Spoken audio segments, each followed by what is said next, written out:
T'es sûr que nous sommes bien seuls? Personne ne nous regarde? Personne ne peut nous entendre?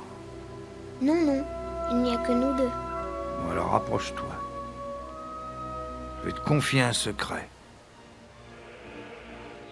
C'est sur cet ancien marécage, à 2 pas de la demeure du redoutable comte d'Anjou Foulques-Nérin, puis de Jacques de Beaune, grand argentier de François Ier, que s'est installée la cénophérie de Semblançay dans un site naturel magnifique.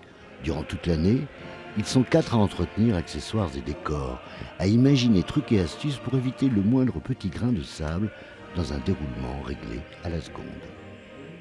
À un moment précis du scénario, les tables basculent et on retrouve une table garnie, comme on faisait à cette époque-là, et avec un éclairage, voilà, que les femmes qui sont autour mettent en route.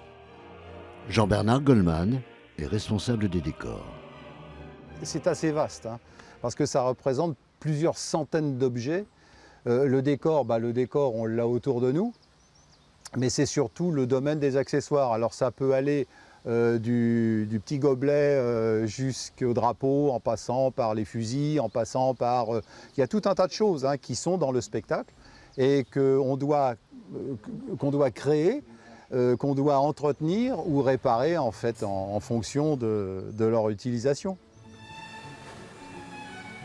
Jean-Bernard est comédien aussi et incarne avec 2 autres bénévoles le fameux grand-père, fil conducteur de la légende de la source. Car une source, il y en avait une ici. Et au pied de celle-ci, un bassin qui a connu cette année des aménagements conséquents pour améliorer toujours et toujours la poésie et la magie du spectacle. Stéphane Baron est bricoleur bénévole.